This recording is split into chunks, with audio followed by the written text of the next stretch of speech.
when you're saying 50%, you're saying like you're hiring people, you're bringing them on board, you're bringing them on board for the mission.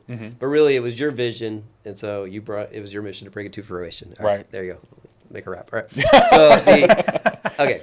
So they're gonna like it less, kind of thing. They just because it wasn't theirs. Right. It wasn't there. It's not their baby. Right. How do they love it? Okay. By the way, I think the very cheap short answer to that is have them love you. Okay. And you build your relationship with them. I think that's the really quick answer to that.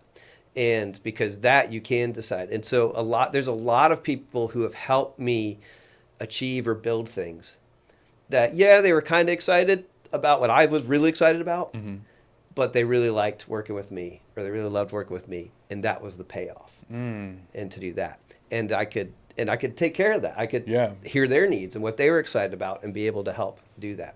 And so they did it for me more than the vision. Now, a lot of times it can catch on, right? Sometimes it can catch on. Sure. But again, it's the greatest asset of any organization is its people. So if you make it about culture, right? If culture, right? If you make it about people, you can't lose, right? If you make it about that, if you prioritize people over procedures, products, policy, you can't lose. But once you start putting those products and policy, they're harder to get people excited about, at least for the long term. And but people get excited about people and the connections they make and get inspired to help and work harder for other people.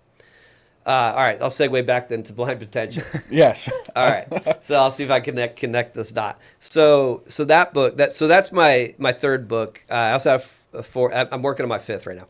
Well, we went from 3 to 5 real quick there. Hold on, where was number 4? 4. So okay, you said that's my third book. I'm working on my fifth. I'm gonna have to go on your Amazon. I was gonna say, I understand you're working on your fifth, but just 30, not even 10 seconds. What's the fourth book before you even talk about it? The fourth book is called Mentor Us, and it plays off of my first book, which was Mentor You. Okay. So in church world, this idea of we can tie this all together. Here we go. Nice. But this idea of mentorship, that it takes other people to pour into you and you to pour into them. Okay. And everybody should have somebody before them, beside them, behind them.